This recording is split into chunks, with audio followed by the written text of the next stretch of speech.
Ikibazo n'abarenga ubona kuba Kabila ari muri Sud Kivu ndetse na General Makenga ko ari muri Sud Kivu kugira ngo ibyo twavuze ejo bundi biragaragaye n'amashuri hanze ko General Makenga ari muri Sud Kivu ko rero nawe yaragihareze uduce twinshi dufatanye na Goma ashobora kujya ariko ubu ngubu urebye icyari ikibazo cyari n'cy'umutekano ashobora kujyayo agiye kugira ngo avugutire umuti Uvira. General ntabwo ajya mu mihanda ari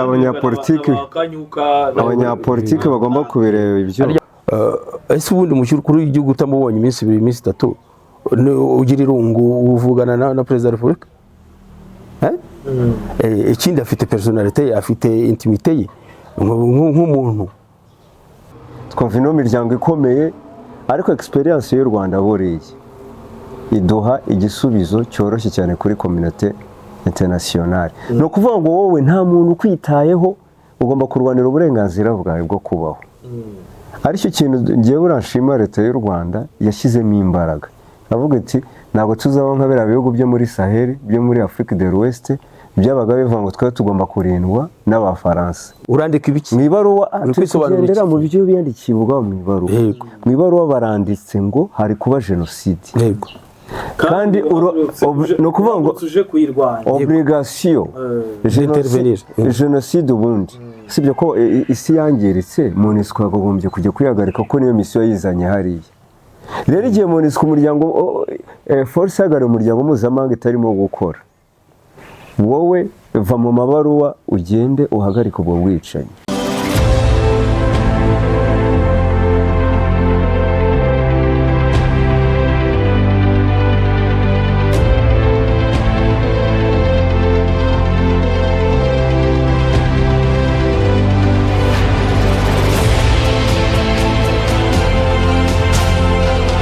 Yes, reka mbasuze kandi mbashimire mwebwe mukurikiye Bwiza TV na bwiza.com. Nk'ibisanzwe ni Bwiza TV. Jewe ndi Mekika Iranga ariko ndi kumwe n'abasesenguzana cyangwa se abo dukorana barimo Abdallah Jean Pierre nande Rudahunga Desire. Umunsi namwe mwagiye kuri pano.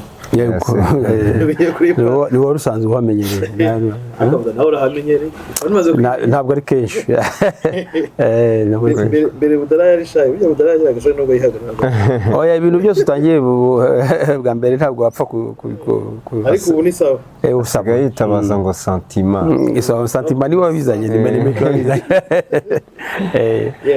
so Rudaho nawe ndakwakiriye murakoze cyane mwese ndabakiriye muri kiganiro ikiganiro tugiye kureba amakuru agezweho amakuru avuga hirya no hino ariko kabanza kwakira abakunzi ba Bwiza TV bari hirya no hino mu bice bitandukanye abari mu Rwanda mu ntara zose ndavuga intara zigize igihugu intara y'uburengerazuba intara y'uburasirazuba amajyaruguru amajyepfo n'umujyi wa Kigali ndabakiriye mumeze mute mwiriwe neza mumeze neza hanyuma tugiye kureba kandi no ku abantu bari muri Afrika y'Iburasirazuba ni Tanzania Uganda Kenya Burundi abanwanyi bacu bari mu Burundi muko sawa meze mute tujye muri Kongo meze mute ubwo ni mu mujyi wa Goma twagaruka muri Sud Kivu tukajya muri Nord Kivu Masisi Walikale Rucuro na Rubero mumeze mute mwese rero tubahaye ikaze mu kiganiro turebe kandi abantu mu bice bitandukanye bari muri South Africa Mozambique Zambia Malawi abantu bari Sudani meze neza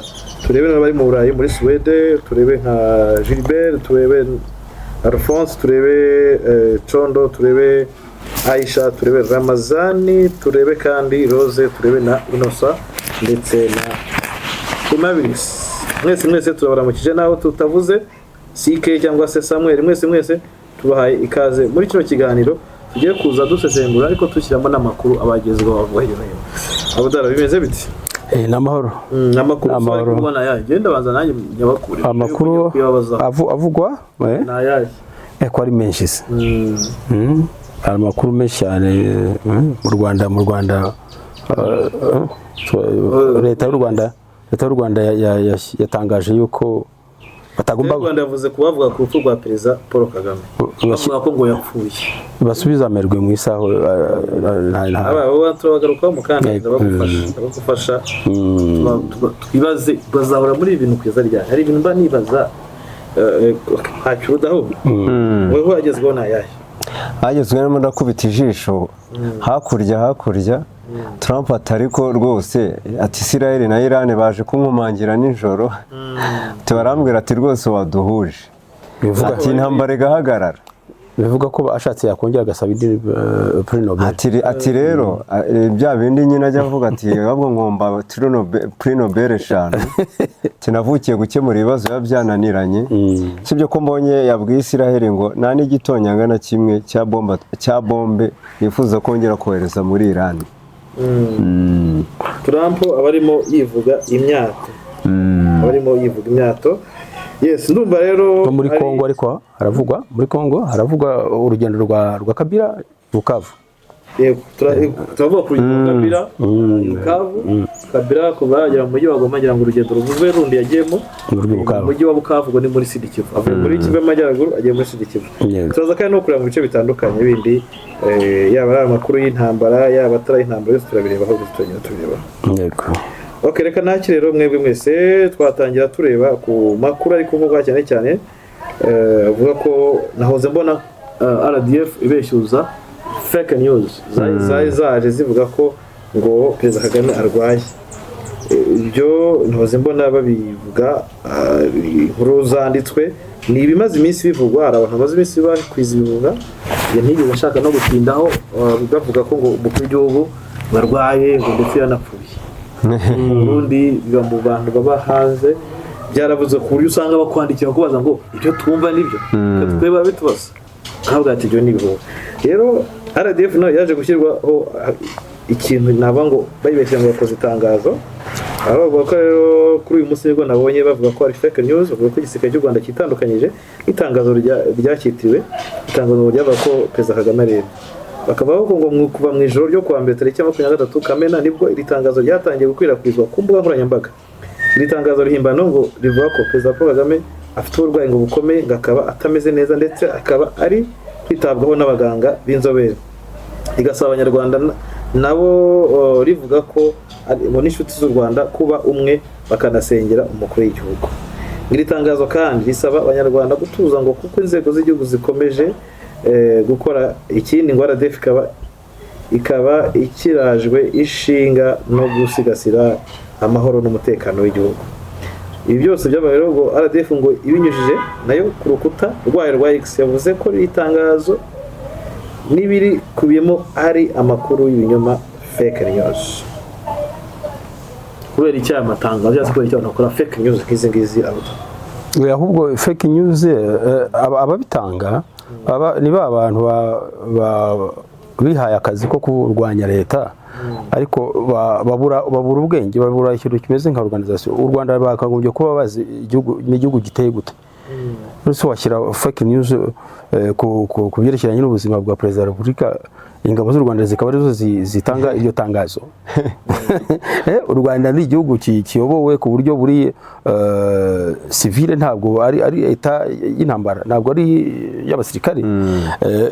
Kuvuga ngo rero ngo utanze itangazo rivuga ibya Perezida wa Repubulika ukaricisha kuri Minadef wabyishe rwose.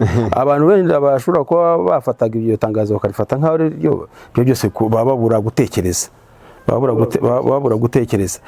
Tureke ibyo ngibyo rero ababikora bafite ubushake bwo kwangiza isura y'igihugu bafite ubushake bafite ubushizi bw'isoni bihaye bwo kwishyikiriza umukuru w'igihugu. Igihugu cy'u Rwanda ntabwo ese ubundi umukuru w'igihugu utamubonye iminsi 2 iminsi 3 ugira irungu uvugana na Perezida wa Repubulika. Ikindi afite personalite afite intimite ye nk'umuntu agomba kubura umunsi 2 cyangwa 3 ukabona utari kumwumva ukavuga ngo ngewe ngo ndamukumbuye ngo nimumunyereke. Harimo n'ubwo Perezida wa Repubulika ari umuntu kugenda yereka ari mu modose ari muri defile de mode. Nicyo kibazo nkeka ko harimo gushyomoka harimo ko ibintu bikunze guteza saga cyangwa se bikunze kuzanwa n'abantu bitwa ko barwanya ubutegetsi bw'u Rwanda ari nabyo nkunze kuvuga n'abantu b'amatiku. Amatiku bivugira famille imwe bayivugira ibintu biraho gusa ariko wajya kurugasanga ni bidashobora kuhindura ubuzima bw'abanyarwanda ni bidashobora kugira ikintu kimwe bizana, ahubwo usibye kuzana ibihuha, usibye kugaragaza urwango bafitiye gusa perezida cyangwa se bafitiye n'igihugu. Epfo n'abakozi mu Rwanda, abakozi b'igihugu birazwi neza ko mu makontara bafite, reka ngo abenshi babandika ibyo ngibyo bigeze kuba mu Rwanda kandi bagize benefice zingana nk'izo ngizo ngiye kuvuga. Buri mwaka buri wese aba afite ikiruhuko kitari munsi y'iminsi 18 ouvrable. Perezida wa Repubulika se ko ari we gukuriye abakozi bose muri rusange, akaba ari we mukozi mukuru w'imena wa mbere, kuki atagira ikiruhuko nk'abandi? Umunsi yakigize se kuki ushaka gusakuriza? Ushaka kwinjira muri intimite ye, agaragara igihe cyose, ukinjira muri intimite ye. Njye mbona ari ugushomoka. Nibyo rero naje kubona banaba ko na guverinoma y'u Rwanda bibeshyuje ubwo byanyuze mu buvugizi wa leta, aho bivugwa ko yavuze ko ibintu biri kuvugwa nyine n'ubundi byose ni fake. Nabyo reka tubirebeho, ubwo ndahera kuri ibi ngibi tubone kujya wenda mu zindi nkuru, ko inkuru nyinshi zirusobe. Bavuga ko ngo guverinoma y'u Rwanda izi kivuga ku buzima bwa perezida Paul Kagame biri byahwiswa ko ngo yaba arwaye cyangwa se yapfuye. Benshi bavuga ngo yapfuye, yego, nyine ibyo tubona ku mbuga nkoranyambaga. Gusa abanyarwanda yewe mbona badakwiye kwemera bino kubera ko n'ubutangiye ntakajya n'umuntu uzakwita. Ese abantu babyemeza, hari uwitwa Ndahimana warajya ni padiri, wandi wose ari padiri, ibyo yabivuze hashize imyaka 3 yigeze kubivuga kuva muri covid. Ubu ngubu se none nibwo bemeye ko afite ukuri uriya mugabo. Noneho Ndahimana yigeze kubivuga, icyo gihe avuga ko yapfuye, bagashushanya amashusho bati dore ntariho, biza no kugerageza avuga perezida ajya kujya mu Faransa ugakora uruzinduko, Ndahimana ashyira intego ati naramukaje, ati nimuzongeye kwemera ibyo mvuga. Arangira avuga ngo yari sozi, ngo yari sozi, yaravuze ngo yari sozi.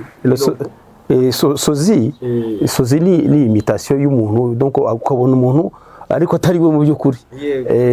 Nejo bundi yabivuze rero, hari umunyamakuru warore kumwe, umunyamakuru aratangara ati yego ko karabaye, ati byuvuze koko, atubibuka ko ari ibintu bikomeye, ati ngewe ndagucaringiza umenye ko perezida Kagame yapfuye. Birani nakorera ubushake. Nayo bakubwira ko benshi bigeze no gutebya umunsi Rusesabagina aza. Buriya ngo Rusesabagina no mu ndago arafite n'indago bambwira ati perezida Kagame yarapfuye, ati kandi umusaza Magayane yavuze ni wowe. Ati ndaje. Nuko byamuteye motivation nabyo birimo. Igihe saza hano Kigali cyane. Buriya ngaza muri kandi yaraje i Burundi. Reka aza muri ya ndege yarabwiye no se ntaje kureba, kuvuga ko byose byaravugwaga. Kuvuga ko ngo aza muri ya ndege yaje kureba. Ariko birangira rero ahubwo ibyakuyobora yisanze muri gereza. Birangira bona welcome to Kigali International Airport. Oya ahubwo ahubwo welcome to RIB. Ariko se turaje ikintu buriya umuntu reka maze nkubaza akabazo, umuntu nkongo ushobora kugwa mu makosa nk'atazi y'ubujiji ashaka kuyobora abanyarwanda gute? Nyine njye impamvu nkoza kuvuga opozisiyo y'u Rwanda iri ikorera hanze iri fake, kuko ubundi opozisiyo nizana nihanganisha ibitekerezo, ukavuga uti dore ibi ngibi bitagenda, dore byagenda gute. Akwa mugani opozisiyo yibasira umuntu, personality y'umuntu, aba ari fake. Ngira ngo kuri icyo ngicyo mwari muvuzeho ntabwo ari ubwa mbere bivugwa. Yego, na padiri Ndahimana yigeze kubivuga muri covid, kigenda nabyibuka. His Excellency yahaye ikiganiro itangazamakuru, agiha ikigo cy'igihugu cy'itangazamakuru, numva ari barore barimo ramubaza, aramubwira ati ubu nureba ati bari buvuge yuko utaganiraga na perezida Kagame n'undi muntu. Kandi kuvuga ngo rabo padiri abibwira bakabyemera.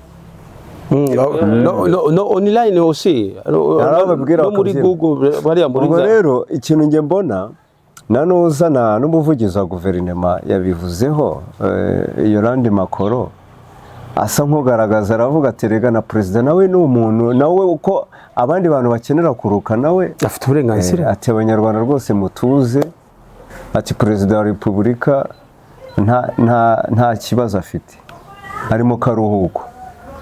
Nkuko abivugaga rero yemereye ikiruhuko, cyane rwose.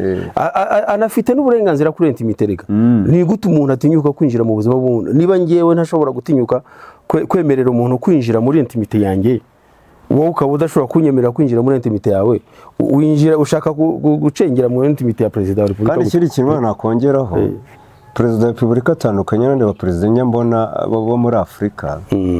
Hari umuperezida umwenda ntavuga igihugu n'iki mu rwego rwa diplomasi, ujya ugenda akajya babyita ngo kota izuba ku birwa bya Marte mu nyanja ya Mediterane, agakubita nk'amezi 3 ubwo ngere naze kumuvugaho, agakubita nk'amezi 3 mu Kameruni, ariko uriya musaza agakubita amezi 6 baramwibagiwe, ngira ngo bushize yigeze gukubita igihe kinini mu Busuwisi, ariko yotera akazuba babyita ngo bagiye kota izuba. Ariko Perezida Kagame we ubona ko niyo afashe akaruhuko kenshi agafatira no mu gihugu cye. Hari filime yigeze gukora se ubona yagiye ku mazi, His Excellency ni umusirimu rwose, aba yagiye ku mazi, yagiye kuri ya moto icyo gihe afite ikiganiro yari gutegura, umunyamakuru ukomeye cyane, arya bakitaga ngo ni umunyamakuru wakoze ikiganiro ku isi yose, yakoze ibiganiro byinshi cyane by'abayobozi, abantu b'ibikomerezwa ku isi. Icyo gihe yanageze hari Nyamyumba agenda n'igare. Ubwo rero perezida afite uburenganzira bwo kuruhuka. Perezida ngira ngo ni wenda n'ibyo byivanga, harimo za opposition opposition ijya gutekereza kubanza gupfa. Urumva nicyo kintu bifuza rero, ariko nanone niba ari byo bifuza bajya bamenya ko twababonye mu by'ukuri. Ntabwo twebwe abanyarwanda ubundi ntabwo wakagombye kuba opposé ku bintu ngo ubangamire kubona umuntu yapfuye. Wakagombye kwiyopoza ku bitekerezo afite, ukavuga uti ibitekerezo si bizima, ngewe mfite ibi ngibi. Ariko kuza ukavuga ngo ngewe ngo gupfa ngo napfa, iyo ntabwo ari opposition. Kandi kurwarira gase ni ibintu, iyo waje kwisura rwara nta kiyenda, ibyo si igitangaza ku buryo ngo umuntu niyanarwara babikuririza ugasanga byabaye deba n'iki. Nyine bikwereka imitekerereze y'abantu, bakwiye kujya bareba buriya nunashyikira n'umuntu uzabihera aho ngaho. Umuntu arifuza kunda undi aje akaririmba umunsi wose nijoro umusati yapfuye kubiborera ku mariso. Ibivugwa rero hano bivuga ko mu byumweru ngo bishize biganjemo abatavuga rumwe n'ubutegetsi bw'u Rwanda ndetse na bamwe mu banyekongo bari gukwirakwiza ku mbuga nkoranyambaga inkuru z'uko umukuru w'igihugu yabarwaye, ndetse hari n'abageze aho bamubika. Abikwirakwiza izo nkuru ngo bashingira kuko Perezida Kagame amaze ibyumweru hafi 3 atagaragara uruhame, dore ko aheruka kugaragara ku wa 6 Kamena ubwo yakiraga mu biro bye itsinda ryaturutse n'ishuri rya Hope Heaven Christian School ryari rirangajwe imbere na Horen Susan uyobora. Bitandukanye n'ibikomeje gutangazwa ku buzima bw'umukuru w'igihugu, guverinoma ivuga ko Perezida wa Repubulika ameze neza, ko ahubwo kuba amaze igihe atagaragara mu ruhame yatewe no kuba yarabaye afasha akaruhuko. Umuvugizi wa guverinoma Yolanda Makoro yabwiye Tarifa ko iby'uko ubuzima bw'umukuru w'igihugu butifashe neza nta shingiro bifite, asaba Abanyarwanda gutuza. Ati nyamuneka umutwarwe n'aya makuru atariyo yuje urwango ari gukwirakwizwa, nta kintu cyo gutinya cyangwa cyo kugira impungenge gihari. Makoro yunzemo ko ari bisanzwe kuba Perezida Paul Kagame atagaragara mu ruhame, by'umwihariko nyuma yo kugira akazi kuba ako ku rwego rw'igihugu na ko ku rwego mpuzamahanga. Ati nawe ni umuntu, ikindi nk'undi wese afata igihe nta bidasanzwe cyangwa cyo gutinya gihari. Perezida ameze neza, ari kuruhuka bisanzwe, aracyari mu nshingano ze uko bikwiye. Si ubwa mbere rero hakwirakwizwa bino bihuha ku buzima bw'umukuru w'igihugu Perezida wa Repubulika, ndetse ubwo biheruka gukorwa ni ubwe waje kubitesha agaciro. Guverinoma ivuga ko bene biriya bivuga biba bishingiye ku mpamvu za politiki. Icyo gihe cyo biheruka kuvugwa hano i Goma habaye imyigaragambyo ikomeye cyane. Hari igihe byavuzwe bibiri reba ni 2000 na Karegeya Feria uko Karegeya araso. Ntabwo nibuka byavuze nko ku itariki 31 z'umwaka cyangwa ku itariki ya mbere nkibuka, ariko ibuka neza iyo Abakongomani bafata amaserikeye bageze hano kuri Petite Barriere bazira mu mujyi wa Goma. bageze kuri za MONUSCO baraje rwose bakora fete barabiririmba cyane bikomeye. Icyo gihe perezida ahita ajya muri Mirikori muri konseri ya Masamba mu gitaramo cya gakondo. Hari umuntu buriya mu Rwanda twateye imbere mu byerekeranye n'ikoranabuhanga kuva kera. Hari umuntu yagiye muri Google buriya ugiye ukabibwira uti Abdallah Jean Pierre ugashyiraho nani communiqué nécrologique ihita iguhereza itangazo ry'uko napfuye. Noneho uwo muntu rero ni umukongomani w'abandi yashyizeho communiqué nécrologique ya His Excellency. Bose bahita basohoka mu byumba nta contrôle nta bose barasohoka baje guseba bati itangazo ryasohotse rwose kabaye. Nako kandi byabaye muri 2020 hari muri Covid ubwo igihugu cyakwirakuzwa n'uwo mugabo twavugaga n'abandi bose bo muri b'Abanyarwanda baba hanze cyangwa Abanyarwanda babita bawopoza nibo babikwirakwije birakwira bivugwa n'abantu bo hanze n'abo bandi barabikwirakwiza nabo bongeye n'umundi kongera kubigarura bakubwira ko nko mu minsi yashize mu cyumweru gishize Bujumbura ngo barabyinaga.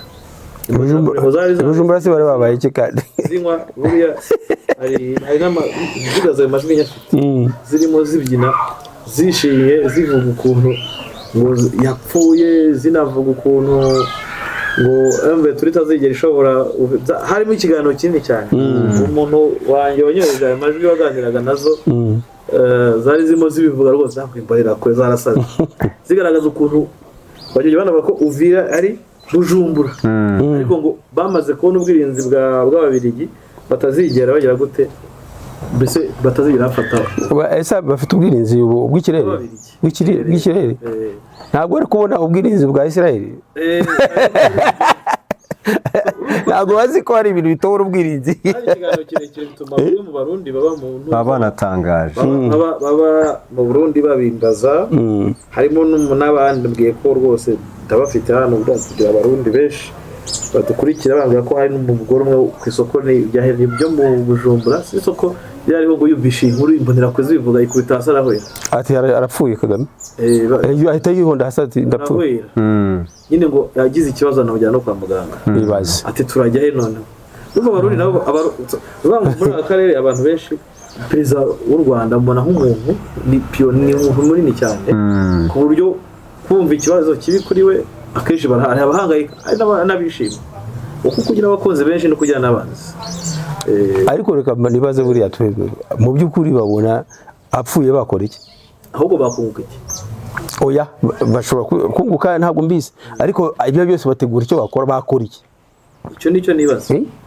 nicyo kintu nibaza ubundi apfuye bakora icyo bamugana iyo baririmba ngo ubundi bumva apfuye bakora iki niyo hantu habera ibimara reka tubive iyo inkuru muzigezweho twagiye tujye ku yindi nkuru iby'aba bantu n'ubumara bwabo tubarekere twigire mu nkuru zindi gusa abantu bajya birinda ibihuha bajya bareba ibinyamakuru byacu tubaha amakuru ya nyayo nta nkuru n'imwe iducaho izo nkuru zindi inkuru bw'izitaravuga inkuru ibinyamakuru tuzi nka public media nka RBA itarayivuga nta handi hantu uzayibona ntaho uzamenye ko bakubeshya aba ari ibihuha nk'ubu inkuru yose yo muri Kongo utayibonye kuri bwiza uzayibona handitse uzabivuga kuri no ntambara uzakura so reka twigendere Abdallah tugiye kuri topic yacu uyu munsi kugira ngo abantu banze bumve iby'iyo nkuru n'icyo guverinoma y'u Rwanda ibivugaho uri nka comment bimaze iminsi bivugwa turebe noneho M23 yasohoye itangazo ejo bundi ku cyumweru na FARDC ku munsi w'ejo yego ni itangazo risa nkaho rivuguruza umwe arashinja undi ubwicanyi n'undi agashinja undi ubwicanyi cyo kuze M23 irashinja FARDC n'abambari ba genocide gukora genocide hanyuma FARDC yo igashinja M23 kwica abaturage yego hanyuma turebe mu gihe kandi mu imurenge ndavuga muri Minembwe hamaze iminsi havuga ibikorwa byo gushaka kwica abanyamurenge kubahohotera deja benshi barabica barabashyira ku ngoyi ni byinshi turebe tubanze twibaze ninde uzatabara abanyamurenge ninde uzatabara abahema ninde uzatabara abatutsi bakomeje kwicwa eventually abikoze ari bice mwe yakoze hanyuma turebe mu Minembwe abasigaye se byararangiye nicyo twakagombye kwibaza aya matangazo mu mboni zanyavuze iki Bon, itangazo rya mbere ryakozwe na M23. M23 yarikoze uko narisomye nkeka ko abantu bose atari ko baryakiriye, ariko yuko naryumvise ryatangiye ryiyama umuntu umwe wita M23 abajenosideri, aba criminels de guerre, abantu donc wandagaza M23. Arangije arabwira M23 arababwira ati twe ntabwo turi nka FRDC ikora rimwe kabiri kugeza ku 9 ngira ngo 9 birimo na genocide y'abatutsi n'abanyamurenge, abahema bose. Irangira buti wa mugabo we ubwo butegetsi uvugira bugizwe n'ibyo ngibyo tumaze kurondora, nta kintu bufite bwakwigisha M23 kuko M23 ntabwo igendera muri zo nzira zabyo. Ibyo bintu rero babikoze, urumva bagiye bagaragajemo ko ari muvunano ya FRDC ifite ibikorwa bigamije gutangira genocide no kwisoza mu batutsi, mu bahema, mu banyamurenge bose. Ubwo ejo bundi rero urumva imwe yabivuze ku itariki 22, undi ku itariki 23 nabo basohoye iratangazo ati ndamenyesha abantu bose, ndamenyesha n'isi yose ko M23 yisha abantu 17 bose, ati iyo genocide ntabwo tuyishyigikiye. Ibintu nk'ibyo ngibyo bivuga ko ari nk'agatereranzamba. Umwe arashaka kuba ati yantanze kuvuga, reka nanjye mvuge. Nitangazo nyine cyenda gufasha cya Kongo cyasoye cyashinje ihuriro rya M23, ariko kivuga ko ari RDF/M23. Yego ko barisoye nyine ejo bundi bavuga ko bagana saba isose ngombwa, bavuga ko M23 yishe abasivili 17 mu mudugudu wa Munzinzi muri sheferi ya Ngweshe muri teritwari ya Warungu muri Kivu y'Amajyepfo. Padesi mu itangazo ryayo yashyize ahagaragara kuri uyu wa mbere tariki 23 Kamena 2025 yongeyeho ko amazu menshi nayo yatwitswe kandi abaturage b'abasivili batewe ubwoba bahatiwe guhungira mu birindiro bya gisirikare byegeranye. Itangazo ngo ryashyizweho umukono n'umuvugizi nyine wa FARDC General Sylvain Ekenge, rijya riti ingabo z'igihugu cya Repubulika Demokarasi ya Kongo ziramagana ubwicanyi kandi zirasaba abaturage kuba maso. Bakoye ati nk'uko bitangazwa n'igisirikare cya FARDC ngo abaturage bashinjwa n'umwanzi, bashinjwa nyine na M23 ngo gukorana n'inzego z'igihugu ndetse n'abazarendo. Rubango icyo M23 bashinja. Hanyuma kuva mu mpera z'icyumweru gishize amakuru atangazwa n'uruhande rwegereye leta avuga ko imirwano ikaze yabereye Bukavu, aho FARDC ishinja AFC gutera ibintu bya Bukavu. Serawe ntabwo ari Bukavu, icyo byegereye Bukavu. Ikindi nuko itangazo rya FARDC ryasohotse nyuma y'umunsi umwe M23 nayisohoye itangazo ryamagana propaganda zigamije kuyisebya, ahubwo ishinja ruhande rwa guverinoma Kinshasa gukorera abaturage ibyaha kamere birimo no kurya abantu kandi bigakorerwa ku karubanda. Urumva itangazo rya M23 ryiyamaga FARDC ko ryiyamaga leta komeza kwishinja ibintu by'ibyo ngibyo by'inyuma, ikavuga ko leta nyine iri muri genocide. Icyo twibaza gusa nuko ngo ese urisobanura iki ubu ngubu, niba abantu bari gukora genocide wahagurutse ukirengagiza ibindi byose ukajya guhagarika genocide gute uko turafashe intwaro igomba gukiza abantu? Ariko uyu munsi irasohora itangazo igaragaza iki? Oya, ibyo bintu yarabihagaritse muri Rucuru, abatutsi baricwaga, irahaguruka iragenda ijya Rucuru irahafata ihashyira umutekano. Nta muturage w'umututsi uhicirwa, nta n'umuhutu uhapfira, nta n'umuhunde cyangwa se umunyanga uhapfira. Irakomeza izi Masisi, abatutsi barapfiraga buri munsi. Ntabwo yabikoze kubahagarika, ntabwo byanyuze mu matangazo, yarabihagaritse. Iburamanuka ijya Bukavu irabihagarika. Ubu ngubu bigeze za Uvira za Ufizi, amatangazo irayiruka nkaho ngo bigende gute. Ibyo by'amatangazo nibiharike, nigende hagarike gusa aho genocide iri kubera. Tujye kuri kote ya Kongo nayo Kinshasa, ayo matangazo yandi igomba guhagarika. Ubona Fizi si abantu ntibapfa buri munsi, Uvira abantu ntibapfa buri munsi, Minembwe abantu ntibaterwa buri munsi, bagaterwa n'ingabo z'u Burundi, bagaterwa na FARDC, bagaterwa na Wazalendo na FDL. Oya FDL ni champion, ho ni aba champion. Aho ngaho kugira ngo uhagarike iyo jenoside bisaba se amatangazo? Ntabwo bisaba amatangazo. Ubundi jenoside nk'uko twabigarutse mu gitondo igira amahame, amategeko ayigenga ku rwego mpuzamahanga. Kurwanya jenoside bifite ukuntu biteganyijwe, birateganyijwe.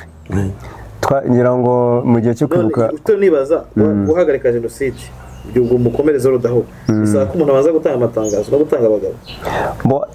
Tuvuge n'urugero ufite imbunda nk'uko yewe turi ifite icyama cya politiki irimo irabona abantu bicwa igatanga amatangazo. Wenda uwo mwihariko Karina nabigarutse nanga urugero aravuga ko turanga ibyo iri gukora nabo reka mbanze nk'abasomeye kandi bakomenti aho katumye ngomba kubaza hano kuri no pano ngo mubivugeho no mu binsobanurire mwisanzuye no witwa Celesite ni umukunzi wa Bwiza TV n'umusesenguzi nawe umva ko abivuga, aragira ati reka ndabaramukije murakora ku makuru mutugezaho rwose ndikagitumba Nyagatare, ariko Mveturu mugaya ngo ntikwiye gutanga amatangazo ahubwo ikwiye gutabara nibyo rwose, ariko ibuke ko barwana n'abandi bafite imbunda, so gupfa kwiruka gusa, ariko amatangazo burya nayo ni ikindi kirwanisho bikorwa mu nkokora, bikoma mu nkokora abicanyi kuko bumva byamenyekanye bagatinda kubishyira mu bikorwa. Bamaze gutanga SST kuba yatanga buri munsi, hanyuma bagatinda kubishyira mu bikorwa kugezaho ubushobozi bubonekera bwo gutabara abaturage. Kandi iyo RDC itanga amatangazo iyo ni ukwirengera mu rwego mpuzamahanga. mpuzamahanga seruye byareka musubize umuntu ukubwiye gutyo ngo inoza ngo amatangazo aragira icyo atuma bahagarika, ngo atuma Wazalendo batagize ababwiki. Wazalendo buriya twagiye tugereranya n'imitwe ya za Wazalendo nk'intera, ni imitwe y'abamirise ijyaho igamije kuvuga Wazalendo niyo utegereje ngo iramenya ngo ibyo wanditse ngo ibiretse Wazalendo egari intera hamwe rwose. I'm sorry niba arimo no kunyumva, ni ukuvuga ngo ni mirise, ntabwo ari umutwe wa gisirikare, ntabwo ari ingabo za leta, urumva ni mirise bashyizeho kugira ngo ijye ikora ibikorwa bigayitse, nibyitirirwe leta ya Kongo, nibyitirirwe nuza ingabo igiye gukora ibikorwa by'umwanda itashaka kubonekamo. Icyo ni kimwe. Icya kabiri nasubiza harya umuvandimwe yitwa nde? Celestin. Icya kabiri nasubiza umuvandimwe Celestin, awenda ahantu nakwemeranya nawe nibyo na FPR yajyaga ibikora mu gihe cyo kubohora inuza, igihe cyo mu rugamba rwo kubohora igihugu. Hari igihe hajyaga habaho inuza, hakabaho ibibazo aho interahamwe zatangiraga nk'ubwicanyi. Nyango muribuka igitero cya nuza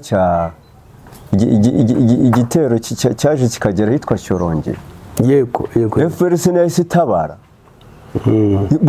Ubonye byibuze yaba bajyaga bandeka iryo tangazo bamaze gutabara abantu, bakavuga ati twatabaye kuko abantu ni byiza. Itangazo rirahise na mbere jenoside itangiye tariki 7 inoza Perezida Kagame icyo ku Murindi FPRS isohora iki, Perezida Kagame yahamagara Darere, barabivuga mu bitabo byinshi byagiye byandika amateka ya jenoside.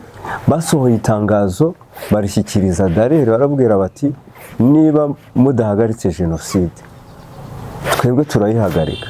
None mu itangazo uburyo rya M23 FC bishyiriyemo ko harimo gukorwa jenoside. Ninde uzakugirira impuhwe? Uri kubwira umuryango mpuzamahanga MONUSCO imaze imyaka hafi, urateganya kwicarana nayo? Oya MONUSCO uriya Bentu Keita niwe uri kubwira ngo azaza guhagarika inuza jenoside. Kandi abantu baribaga mu mujyi wa Goma, abantu si bari bahari MONUSCO ihari.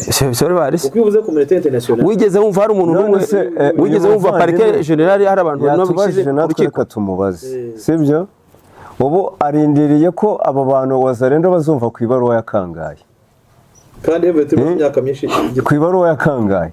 Oya yongereho ko abantu bari mu nkambi zo mu Rwanda mu nkambi zo muri Kenya, mu nkambi zo muri Uganda, mu nkambi zo mu Burundi, abagiye mu Burayi bose bahunze kubera iki? Zizabaza ndo zari mayimayi, bahunze kubera FDLR. Abanyamurenge bagiye no mu Burundi baranishwa mu Gatumba, ibyo birazwi, sibyo? Abantu barebe ko mbere yuko nayumve twitangira urugamba atangirwe na 21 abantu baricoga, abantu bamaze imyaka 30, abo bantu bazumva ryari ubavuga buri munsi bati abantu bafite uburenganzira bwo kubaho. Umuvandimwe ikintu twamusubiza, iyi mitwe yashyizweho kugira ngo ikore ubwicanyi kandi bugenderewe. Ni ukuvuga ngo jenoside se ni iki? Ni ukurimbura ubwoko, kurimbura abantu bahuje inuza muri za nuza eshatu, bahuje uruhu cyangwa se idini. None hari abahigwa cyangwa se abakomoka inuza bashinjwa iki gihugu iki n'iki, inkomoko yabo. None hari abarahiga abakongomani bavuga ururimi rw'ikinyarwanda. Twarabyutse mu gitondo tubona habaye maji, hari imitwe irenga 200 ya mayimayi, isindukamo mayimayi ya Kutumba, Kodeko, mayimayi, amoko ya mayimayi yose. Tubona habaye maji ngo abaye wazarendo. Nubwo tubonye abantu badahuje ideology bagenda bakahita bakora umutwe umwe. None uwo mutwe niwo uhora ubwira ngo uri kubwira amahanga, nk'urweje ukuri amahanga ntamo wagira, twabigarutseho. Oya, ariko nge nakongera akantu kamwe, iyi si ntamo wigira. Ibaruwa y'umunyentege nta muntu uyisoma, nta muntu uyisoma. Ziriya nyandiko umuntu w'umunyentege nke ntabwo bazisoma, kuko meke twe turi kugendera ku byo biyandikiye mu ibaruwa. Urandika ibiki mu ibaruwa? Turi kugendera mu byo biyandikiye ubwa mu ibaruwa. Mu ibaruwa baranditse ngo hari kuba jenoside, kandi no kuvuga ngo tuje kuyirwanya, obligation jenoside ubundi. Sibyo ko isi yangiritse, MONUSCO yagombye kujya kuyagarika ko niyo misiyo yizanye hariya. Rero igihe MONUSCO umuryango force yagariye umuryango mpuzamahanga itarimo gukora, wowe va mu mabaruwa ugende uhagarika ubwo bwicanyi, hanyuma uzandike ibaruwa nyuma ufite imbaraga, nibwo bazayisoma. Ahantu ho uhita wibaza, Evetura yafashe imazi ifite abavandimwe bamwe muri Evetura afite abavandimwe benshi bari mu nkambi, abenshi barishwe, abenshi baratwitswe, abandi bararibwa, abandi barikisha se. Babishyize mu ibaruwa kanibalizme n'iki? Ni ukuribwa, kurya.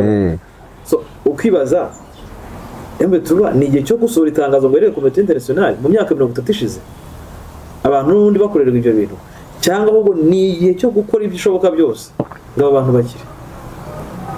Buriya umugani wa Tom Ndahiro ati wavuze ko ari jenoside, haguruka ujyeyo. Wikwiriye kuvuga ibindi, haguruka ugende ujyeyo, haguruka ujye kuyihagarika.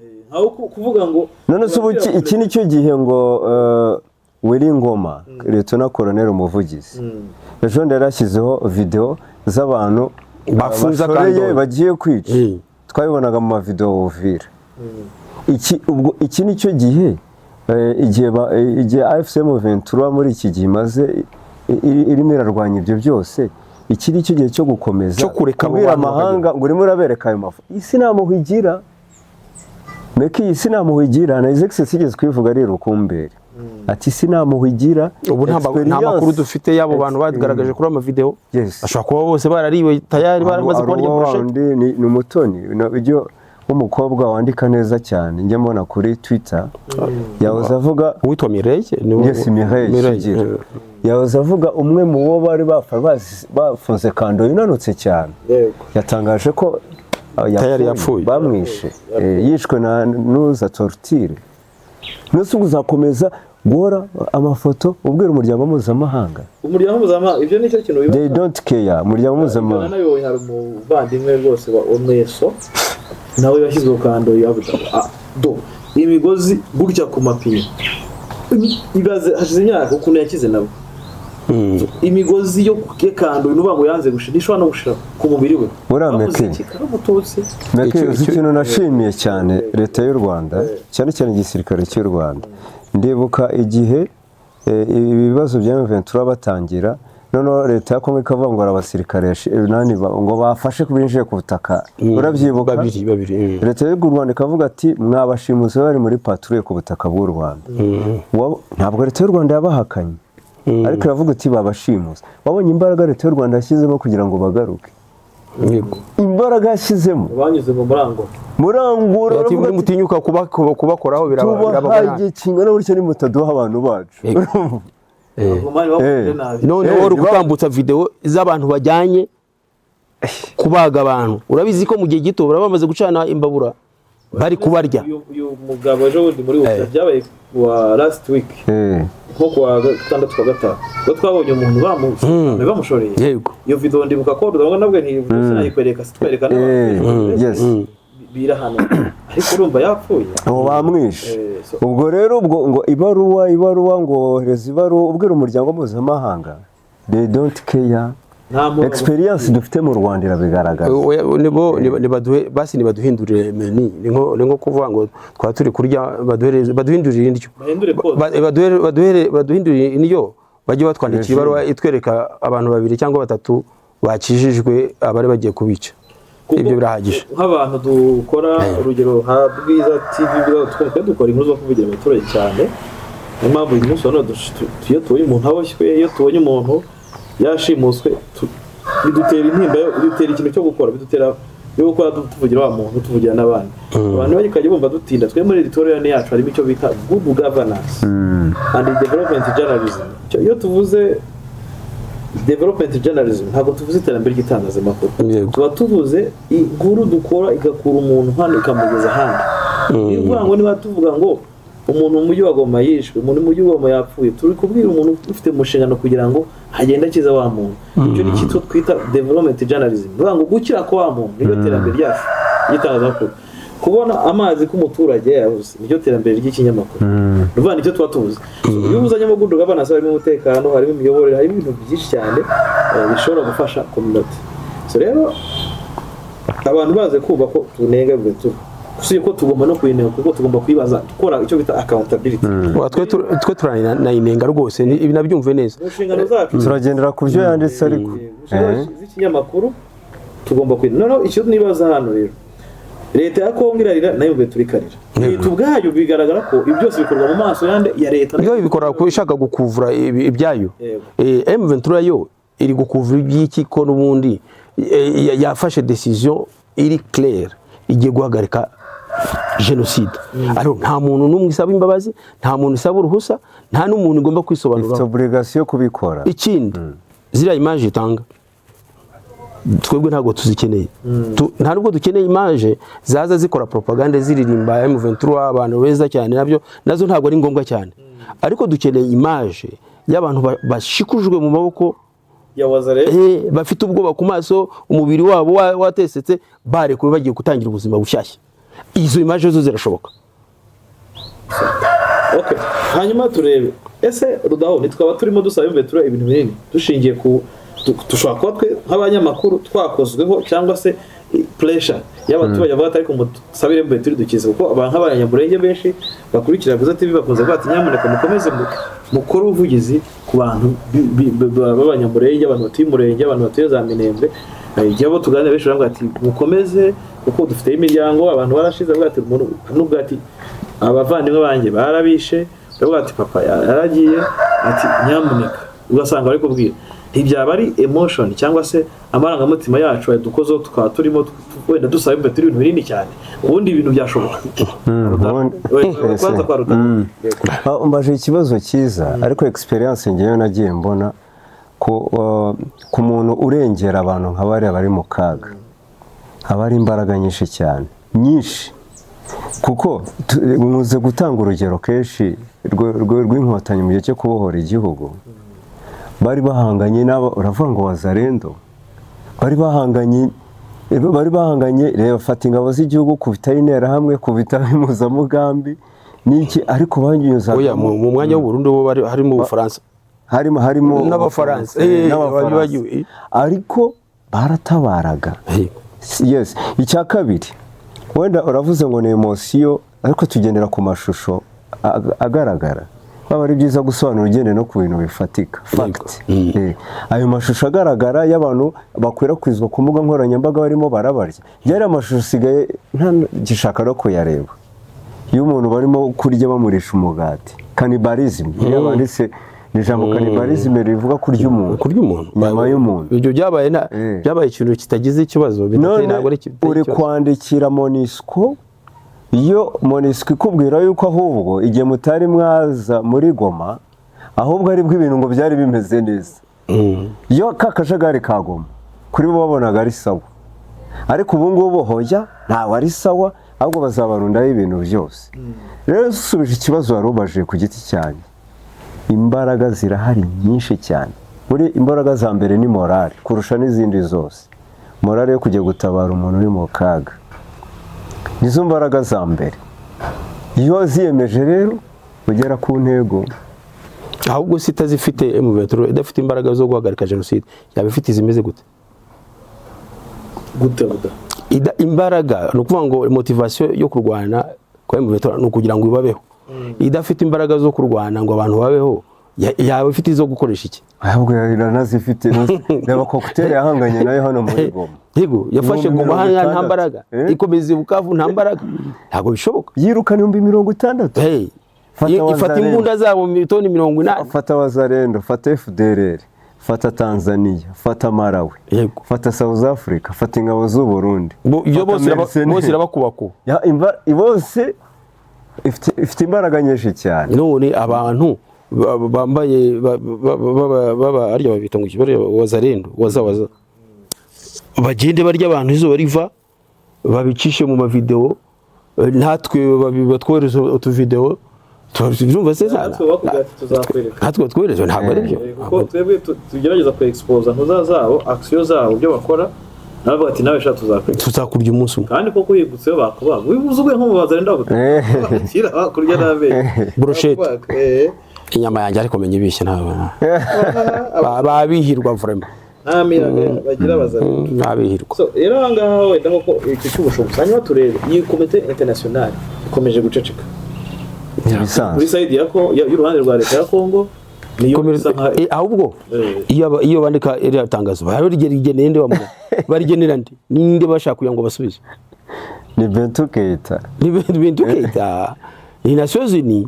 Niba mumva bashaka kwandikira Nations Unies ntibarifata ibaruwa bagende bajye muri Nations Unies muri Washington barishiriyo bashire ni defense ngo communauté internationale banzura ambassade batwitse Kinshasa. Wigeze ubona bavuga cwe baracecetse? Kandi bure yoza kuba ari nko mu Rwanda cyangwa ikindi gihugu gutya ubona baburiye bagatwika ambassade zingana kuriya. Ambasade zingana kuriya niba zitwitse habe n'ijambo na rimwe bavuze. Byahe experience y'u Rwanda, experience yo muri Sudani ya ruguru igihe Darfur haba genocide, experience y'ahandi hantu hose hajya Mozambique na Mozambique muri Centrafrique communauté internationale bashakaga ngo ibihugu bigende bihinuke, cyangwa Centrafrique communauté internationale bikureba burya. Abakristo n'abayisilamu muri Centrafrique ntibaryanaga amanywa y'ihangu. Communauté internationale kirwanyeho nta kintu bagira. Umuryango mpuzamahanga iyo bavuze undi muryango mpuzamahanga kenshi twumva ngo UN, twumva ino miryango ikomeye, ariko experience y'u Rwanda buriye iduha igisubizo cyoroshye cyane kuri communauté internationale. No kuvuga ngo wowe nta muntu kwitayeho, ugomba kurwanira uburenganzira bwawe bwo kubaho. Aricyo kintu ngiye burashima leta y'u Rwanda yashyizemo imbaraga. Avuga ati ntabwo tuzaba nka bera bihugu byo muri Sahel, byo muri Afrique de l'Ouest byabaga bivuga ngo twe tugomba kurindwa n'Abafaransa, twe tugomba kurindwa na kanaka. Hari n'ibindi burya byari ibintu nakunze pe, nubwo wenda byari byigiye kudukururisha muri no minsi, ariko ngewe nakunze Iran na Israel baduhaye urugero rwiza cyane. Bagende baruhuke wenda niba intambara bayivuyemo, ariko Israel yaduhaye urugero rw'uko niba ubangamiwe ukabona ko ejo ushobora kuzapfa urataka kubite. Iran nayo tweretse yuko iyo kubiswe ukaba ufite icumu wakwitabaza urariterura ukarwana, ariko basanga ari faible bavuga ngo bazatabarwa na kanaka. Nta mu faible wumva iyo bigeze ngo kanaka arakwitaka.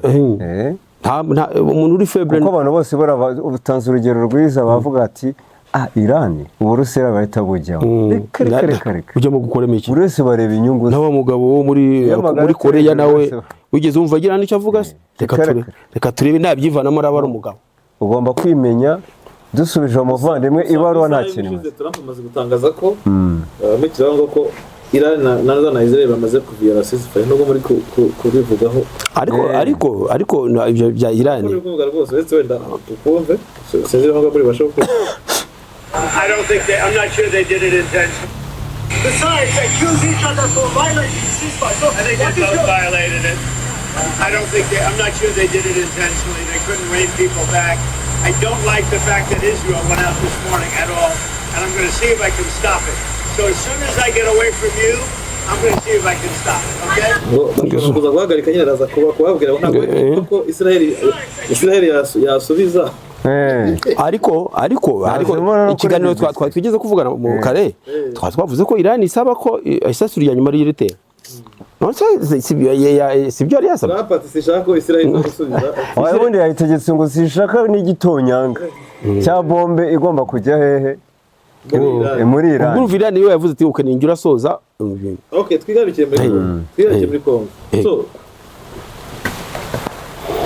icyo mbona cyo muri kuvuga muri kugaragaza nuko Evutura byanga byakunda igomba gukiza aba bahema ivuga bari kwicwa igomba gukiza abatutsi igomba gukiza abanyamurenge nta wundi uzabikora special abanyamurenge ubu nibo turi kubona ama image yabo atemberezwa buri no muri Uvira biragoye gufata amashuta ari umuzarero ntabwo hari amashuta sabona ikorerwa muri Uvira burya kugira ngo ubone amashuta muri Uvira ni ikibazo buriya abanyamurenge iri yapfa bari gupfa ariko nundi muntu ufite isura nk'iyabo ari gupfa yitiriwe ko abanyamurenge bari kwicwa yego bose ni abanyarwanda neza ko tuba byanga byakunda igomba kwata ritabikora nireke ubushobozi bwa bizagenda bite nireke kwirirwa yandika muri make udashoboye gukiza oya ubushobozi rabufite oya nitabikora nireke kwandika twatanze ingero zigaragaza ko ubushobozi bufite bwo guhagarika ubwicanyi nk'ubwo ngubwo igero hano 60 byari hano ntabwo biruta bari hari ntabwo sawa sarenda icyo ni kimwe kandi impamvu yatumaga barwana hano ni nayo iri hepfo impamvu ari kurwana ni morale irenze izindi nyungu zose niba ugiye gutabara abantu hariya bagomba kwica ukabatabara hari ingufu burya ziyongeraho ziri mubona ko bishobora gusaba wenda kirango ko bishobora gusaba force nyinshi basaba Evutura abasirikare ko kujya gutabara abanyamurenge biraza kuba ngombwa ko ifata ibice byinshi tari yafata birimo ibice biri muri Warungu ibice birimo za Mwenga Fizi na Uvira bivuze ko izo zose zigomba kwita izikora none si igisubizo tw'abanyamurenge twavuga ko tugomba kureka tugajya muri training wing tukajya dusohora tugasohora kwanza abasirikari bigume muri bihombe mu buryo abasirikari bahari bagomba kumenya yuko bafite ikibazo gikomeye mu buke batekeza ko bafite ejo bundi batubwiye ko babonye abasirikari 15 bashyashya Abdara njyewe wenda ku giti cyanjye ntabwo ndi hano ngo mbakangurire ngo mugende mukore operation tule mwayisobo uburyo bakoresha bwose ariko batabara abo bantu yego niba babona ubwo buryo bwo kwandika babukora abantu nitwongere kubona ntibapfe ntibandike cyane ni sawa ariko niba ntacyo butanga bakoresha ubundi buryo bwose bushoboka bwo kuba babasha kurokora abantu kuko komeza kwandikira ngo commitment none se barindiriye ko MONUSCO rizaza kubafasha cyangwa ari se niba negose na MONUSCO yihaje okay tukiranga wenda makuru ngo twatuse nk'icyo ngicyo byose twebwe inshingano zacu izangiza nubwo tubona ko Evutura idakwiye kwandika amatangazo menshi cyane kurenza kujya muri action turabihurizaho n'abantu benshi cyane ziko babivuga na Celestin afite uko abyumva atebwe turisabisaba byinshi nuko yayisaba byinshi turuka Rucuro ituruka Cyazo kugeza higeze mu gihugu agomba no fatagoma harimo ibihumbi bingana kore hose yaje sunika ntikiza ko mu hantu hasigaye nta hantu hari interahamwe cyangwa hari FDLR nyinshi nkahigeze urebye Tongo kugira ngo isenye mu Rutare aho Omega yabaga mbere yego kugira ngo hize ifate umujyi wa Goma irenze Nyiragongo isenye za Gitsimba ibi birungase yego niho mvuga cyangwa intambara yarwaye Nyundo Zuru intambara igera mu cyumweru cyose isenye amatwari yose FDLR nibaza ko ahantu harakomeye cyane ikuzi ikajya za Masisi gafata za Ngungu za Masizone za Katare izamanuka ijya za Kayi igakomeza iragenda ibaza ko ariho hantu harakomeye kurenza ahandi hasigaye. So dushobora kujyana no kureba Kabila yamanutse mu mujyi wa Bukavu nyuma y'iminsi myinshi abona n'abaturage Bigoma. Yes, twagarutse nyuma y'uko imvura ibaye nyinshi twanahinduye press byabaza ko mukiri muri Modawuda. Yego. Imvura ntacyo yadutwaye. Cyangwa mugaruka gitotsi. Imvura ntacyo yadutwaye. Okay, nari mbabaje ikibazo kivuga kuri Bukavu, vuga Bukavu Kabila yagezeyo. Kujya Bukavu kwa Kabila nyuma yo kwa muri Sud Kivu Goma kuyigeramo cyangwa se kuvuga ko yagezemo byamubereye ikibazo gikomeye cyane byamukururiye ingorane nyinshi zituma agira gute ana kudahangarwa ndetse aravugwa birangwa ko ajyanwa mu butabera. Uyu munsi biravuga ko yageze Bukavu. Ubwo bimeze bite? Bukavu yagezeyo kandi nk'uko yabikoze Goma yatangiye kwakira abantu n'ubundi, yatangiye gukora ibyo bita concertation, guhura n'abantu bagahana ibitekerezo by'ukuntu ejo hazaba hameze ha politiki ya Kongo. Ku byerekeranye n'umutekano abantu benshi bari bazi ko yagarukira Goma kubera ko batari bizeye ko Bukavu yajyayo, ariko we ngira ngo muri gahunda afite gahunda yo kugira ngo yumve abantu bose. Kuri projet ni ndende. Ntekereza ko ibyo ari gukora Bukavu ni nk'ibyo yakoze Goma, kandi icyo agamije no kugira ngo wenda agire style ye, agire style de travail itandukanye wenda na M23. M23 abantu benshi ntibigeze bayikunda mu gihe yarwaniraga kubaho, benshi barayirwanyaga, abenshi bayiganye ubu ngubu bayiganye kubera ko bari bamwe mu barwaniraga kugira ngo babeho, abiyongereyeho kandi nabemeye kuyoboka, ariko ubu ngubu bashaka gutegeka. Ariko buriya we Kabila ngira ngo uko ashaka gutangira guproceda n'uburyo bwo kugira ngo yumvikane n'abantu, dukora iki, dushora iki, ibintu nk'ibyo ngibyo, ngira ngo azazana style nshyashya. N'ibyo ngibyo ntekereza. Nawe uri kubyumva Rudaho? Kabila nk'uko twagiye tubigarukaho tuvuga tuti AFC M23 niramuka ifashe umujyi wa Goma ndetse na Bukavu, hari abantu bakomeye cyane muri politiki izabona. Kabila rero yahinduye ibintu byose, urabona ko akihagera asa nkaho yahahamuye, yashyizemo igihuhusi mu butegetsi bwa Kinshasa. Rero nge nkabona Kabila azahindura ibintu byinshi. Urabona ko mbere akigera Goma byari byasakuje birasakuza, ariko ubu kuva agiye no muri Bukavu hari abantu wenda batamwumvaga, batari bwasobanukirwa bakiri mu matwara ya Kinshasa, ku buryo bashobora kugira gutangira nabo kumva AFC M23 nubwo Kabila atari deklara ngo yideklara ku byo byonyine kuza aho AFC M23 yafashe haba Goma cyangwa Bukavu n'indi kashe nk'uko twagiye tubigarukaho nuza yabonye. AFC M23 izagira uruhare mu kuboostinga cyangwa se mu kuzamura visibility ya AFC M23 uko bigaragara. Urabona za Senko ndetse n'iriya mpuzamashirahamwe ihuza abagatolika n'abaprotestant harya muri Kongo. Urabona ko nayo mu bintu bababujije ngo barababwiye ngo bagomba kwamagana ko Kabila yageze Bukavu na Goma, ariko ni mu gihugu cye. Itegeko nshinga rya Kongo rivuga ko yemerewe kujya aho ashaka hose mu gihugu. Ku bw'ibyo rero nawe nibyo yabasubije, afite uburenganzira bwo kujya aho ashaka. Ngiye nkabona ko akomeje yanzira nyine yo gusa nkaho ahungabanya mu rwego rwa nuza, ari binyuze muri politiki agahungabanya Kinshasa. Ntabwo ushobora kubona ko kujya kwa Kabila, kujya Bukavu kwa Kabila bikabona ko Makenga nawe ashobora kuba yarageze Bukavu. Ese hari n'amashusho ndi kubona rwose Makenga ari kujya mu muhanda kandi ndabona umuhanda umeze nk'uwa Karehe.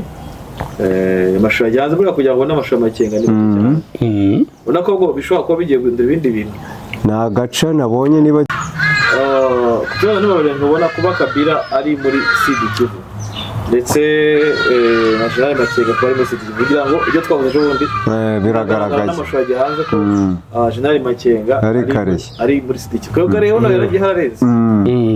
Yararenze. Bakwereka rega ko bakwereka ari sibyo twari twavuze ko yagiyeho ni kanuvuga ngo Makenga ubundi ubu ngubu twaba ko ari muri Sud Kivu ubundi bivuga ko ari kureba Uvira nimureba ko bya bindi twavugaga byo kuba abanyamurenge bari gutaka bafite ikibazo cyo gutabaza imbeto irandika n'abakongomani bakandika nibona ari wenda ko bishobora kuba bigiye gucamo iyo nuza buriya atangiye gusohora amatangazo nk'ariya nubwo nyuma twagiye tuyakritikaho gatoya ko amatangazo ya buri munsi buriya nabo baba babibona muri hierarchy yabo ku buryo niba General Makenga agiye muri biriya bice ni ubutumwa hariya barimo gutanga bushobora kugira ikintu bivamo sibyo Abdallah kubona ko amavuta hari yasuye ahantu bari gukorwa umuhanda wa Zanyabibwe bikorwa remezo bari gukora umuhanda wundi bari gukora umuhanda wa Sake Kanyabayonga Sake Masisi Warikare bakora n'umuhanda wa Goma Sud Kivu ariko babikujya nafa kugira ko urebye neza atari umuhanda ntabwo ajya gucukura umuhanda w'abagenzi umuhanda wo kunyuramo ibikoresho urebye neza none se ibifari bizagenda gute hano urabona ko umujyi wa Goma amakara uzakora reinforcement ku bice byose ubona ko ari capital ikibazo n'amajyepfo ubwo imihanda yaho ntabwo iri praticable rwose n'amajyaruguru muri Salomon iri praticable buriya imihanda yaho nta kigenda rwose muri ibi bice gusa icyaba gishimishe nuko Makenga ari Bukavu ntabwo yakwishimira kongera kubona ziriya image ari hafi yaho ngaho n'abaturage ngira ngo bamwumvise ko yageze ibyo byose barumva ko hari intare yaje hafi aho ngaho byibura yagira icyo bibakoraho babaza rero bitogoza ku ntare ntoya kandi ndakubwiza ukuri kugera hariya kwa Makenga bifite ikintu bibabuze cyane ntabwo waza kubyiga Bukavu oya nibavandeho ikintu kimeze nk'agasuzuguro kamaze iminsi kariho bareke ibyo kwandika bakosore bareze isomo rihagije nubwo twaganira ikiganiro kinini cyane avuga ku gukiza abanyamurenge ariko hari amakuru ugenda bifite avuga ko byanga byakunda Makenga nayo mbonize harimo Uvira ateganya kugira kuyivura kandi jewe nibaza hamwe mu seseme mwaze agiye Sud Kivu gukora kureba imihanda se general akeneye kureba imihanda ntabwo general areba imihanda Sud Kivu ashobora kujyayo kubera ko n'ubundi ingabo ayoboye zafashe Bukavu zifata uduce twinshi dufatanye na Goma ashobora kujyayo ariko ubu ngubu urebye icyari ikibazo gihari n'cy'umutekano ashobora kujyayo agiye kugira ngo avugutire umuti Uvira general ntabwo ajya mu mihanda ari abanyapolitike bagomba kubireba ibyo harya wibuka ikiganiro cya Colonel Bora Colonel Bora yavuze ngo harya ngo yari kubaza Miki ngo aryo igisobanuro cya general ngo general ngo abafite ibisubizo byose mu mazi afite ibisubizo mu butaka afite ubusubizo no mu kirere abafite igisubizo abafite ibisubizo rero ubwo agezeyo nizere ko afite igisubizo cya Bukavu kuko umuntu yigeze kubwira BM Habyarimana ati bari kuri BBC abwira mugenzi ati ntuzongere gutumira no mu general rwose atagenda agiye mu ishyamba ati general ntabwo avugira kuri radio avugira mu ishyamba ijwi rye baryumviye ari mu ishyamba ati rero nta general ujyamo gusura inoza imihanda ibyo bikorwa n'abanyapolitike bagenda bakabwira abaturage dore twakoze umuhanda yaciye kugira ngo arebe ko ingabo ze zizatambuka neza ariko ntabwo yarajya mu mihanda kandi buriya uzi ko Rudaho icyo gihe uko mabwira BM Habyarimana byamuciye ku binyamakuru wigeze wongera kumwumva se basiga bari kandi BM Habyarimana icyo gihe ashyigikiraga nuza Rukokoma bavuga ko ngo siga aba mu Busuwisi Rukokoma yamaze ubundi nkawe uje nawe utaba mu ishyamba bari general nyabaki atari kukuranumira ndikumenya Rukokoma na BM yajyaga bakoma bose bari abatipe yigeze gukoma uriya musaza nani uriya boheje akaza n'indari Rusesabagina arambwira ati bo nyine ngo barahuye Rusesabagina arambwira ati nanjye ndi umwopoza ati ibyo byose ushobora kuba unzi ati ngewe nabaga muri Mirikorine, ati Mirikorine ko niba warampaga icyayi ntabwo nakumenya. siko musetse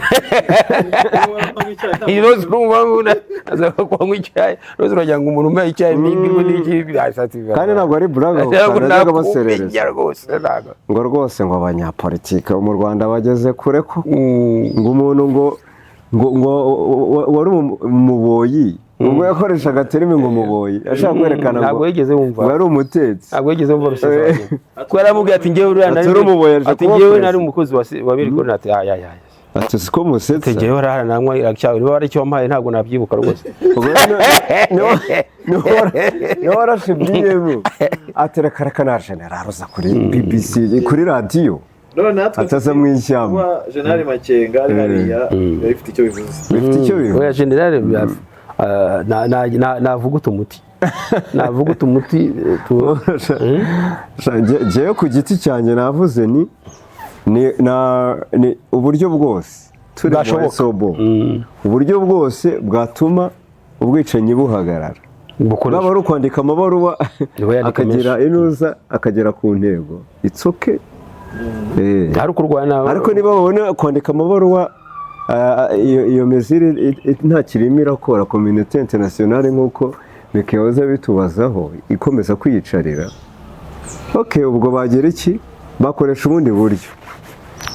Ariko banasomeye no mu mateka rega inzira yonyine ikemura ibibazo nka biriya no kurwana umuhenerezo no kurwana ushyizeho umwete. urabona rero ko bishoboka ko abanyamurenge bari bafite ikibazo cyo kuba bakorerwa jenoside, nawe turi kumeje kubivuga, ariko umuntu yizere ko kugera Bukavu ko abajenerali bangahe kuko na Byamungu bari kumwe. Yesu uzi ko buriya abanyamurenge ari abatuye mu misozi iri hejuru cyane batemerewe kujya kugura n'umunyu hasi cyane, niko ubwo wavuga ngo uri mu gihugu. Urumva rero niba babaje urumva Byamungu bari kumwe, ariko urumva Kabila n'abagiye ni general, urumva Makenga nawe ari ni general, barabiganiraho aho ngaho. Hari ibintu bari bubone ko kabisa serious niba banatumva kandi arizi ko bakurikira bwiza. Umve ko abanyamurenge bakeneye inkuru z'abanyamurenge yabazwe yayishwe yatwitswe zikwiye kubaho iherezo ubuzima bwabo, bakaba abantu no bavuga ati turashima Imana ko twakijijwe. Ikiza ko imbe turaniramuka ifashe kiriya gice ari igice abantu benshi bazishimira cyane. Abanyamurenge bari mu bantu bababaye cyane mu myaka myinshi cyane ishize, babaye impunzi mu myaka myinshi. Rero hari uburyo buriya ushobora kuvuga ati iyi ntsinzi uko imbe turafashe ngo umuntu avuga ati kabisa bibaye byiza, ariko ikibazo abantu bahise bumva ko urugamba rurangiye. Igoma barabifashe bamaze kwifata abantu bakeka ko umuntu yanabyina, ariko mu by'ukuri urebye neza ni igihe cyo kuba noneho abanyamurenge bashobora kubona ubutabazi kuko baramaze gufukura pe, barababaye cyane. Rero twizere ko hari ukuntu bizagenda. Ndetse niba nahuje nuza AFC M23 natwirwaneho. Hariyo na afande Gakufi kuba yajyana yaherekeza Sematama, we na Sematama bagiye babakocora boro bafashe. Urabona operasiyo ya mbere y'akaziba yari yakubitemo bato ya 10 na bato ya 8 ya 10 yarakubiswe ya 8 ije kubatana irakubitwa. Iyo bafatiyemo majoro Claude buri abamufashe bagenda bakoze operasiyo bigendera bacamo batraverse bafata akaziba barigendera bajyayo Sematama agerayo urumva banafata n'ibice byinshi cyane. Nyuma rero barongera none kaza barayifata barayirekuye waza ndigarukamo. Urumva rero ko hari ibintu byinshi. So ngewe navuga ko bishoboka ko noneho abanyamurenge bashobora kuba bagiye kujya gute bagiye ibyangombwa byose birahari. Abana b'abanyamurenge nabo bari tayari, basanga Makenga agiye kureba ahantu kuko BM zizabasha kuhanyura n'ibifara. Numva ngo ibafite BM bafite ibifara bakeneye no gukontorora ikirere cyahariya. Ya defense system zabo zirajyayo zariya. So byose ni ibintu bagomba kureba. Yavuze ukuri tugiye kubona intambara maze iminsi bivuga ku munyamakuru nuza kuri bwiza, tugiye kubona intambara ishobora kuba intambara igize gute. Ni intambara igomba kuzafungura umuryango w'indi mishyikirano, indi etape y'imishyikirano idoha. Ukuntu bavuyeyo basa nk'abitotomba buri wese ku giti cye, bagomba kugira ikintu kiba boostinga bakagenda bihuta. Niba afana agaragaye kugira ngo Makenga kuva bafata Goma n'ubwa kabiri agaragaye. agaragara gake Yagaragaye asura abarwayi kandi b'abasirikare Katindo arongera agaragara asinya amasezerano na SADC MDRC ubu nawe agaragaye gatatu ariko bigaragara ko agaragaye urebye ukuntu aherekejwe n'ukuntu yambaye full combat kuvuga ngo yambaye n'ama helmet yambaye na proof bullet ari ku rugamba cyagiye ubona ko agenda ari na helmet nta arabizi ko iterana arimo niyo burwanye niyo kurwana urumva ko nababyamu bose niko yambaye bose niko bambaye uyu ngoma none nabonye wambaye bisanzwe yambaye nta we yarizeye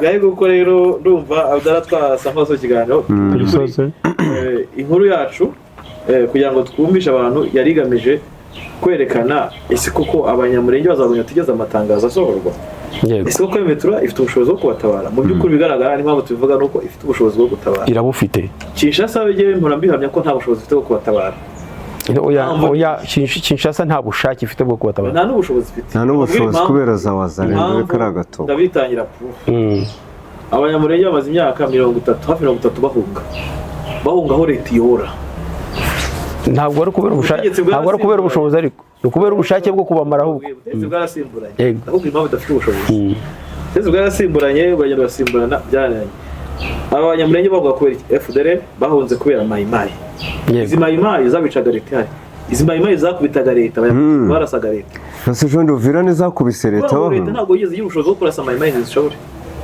urabizi ko yakutumba yigeze gufata nawe akayimara amasaha make aho numvuga ko nta bushobozi bwari buhari n'ejo bundi babunga ubumwe mayimayi zagenda ziyunga kuki kuri leta bivuze ngo nizo ziyoboye umuntu n'undi yasigaye ntaki ni muyamurenge n'umutuzi n'umwe basigaye ntaho bafite nta hantu bafite basigaye hagati nk'ururimi rero bavuga ngo Metura niba yaragaragaje ko igenda irasiza abazarendo irasiza mayimayi na sana leta niyo yo gukiza iki iyo kukiza abanyamurenge wazarendo igeze ku rwego na leta itakigiraho ubushobozi ni inyamaswa barumye iri incontrolable ngo muri rusange ikiganiro cyacu cyari kigamije kuri ibyo ngibyo umwanzuro wacyo nuko tubona ko Metura ishobora kubatabara ikindi kandi turikurikiza tubona ko hari akantu koko abanyamurenge bashobora ko bagiye gutabarwa reka tubitege iminsi ibyo twasorezaho kugira ngo yo kuba myinshi wenda ibindi twabigaruka rudaho wowe hari ikintu uvarenzaho ndumva ari icyo ngicyo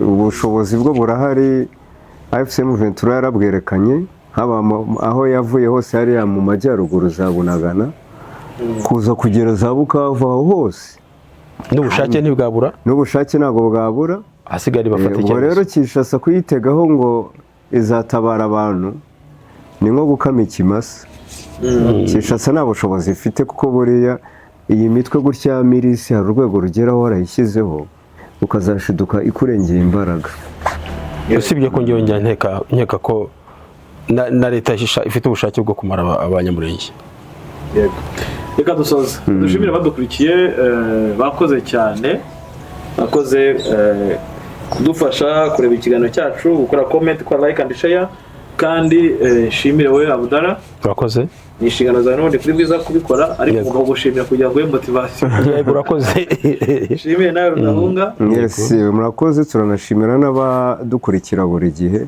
kandi bakomeza kudusapotinga mu bitekerezo n'izindi support zose barimo ba Eric barimo ba Chondo barimo ba Aisha bari mu bitaro ameze nabi na n'ubu se kandi yasubiyemo abarimo Alphonse abarimo Sike abarimo Samu abarimo Chris Jane nawe ukamwibagirwe harimo benshi ba Stanislas ni benshi ba Fulgence ba Gilbert so kadushime n'umukamera ubu dusigaye dufite umukamera umusoro cyane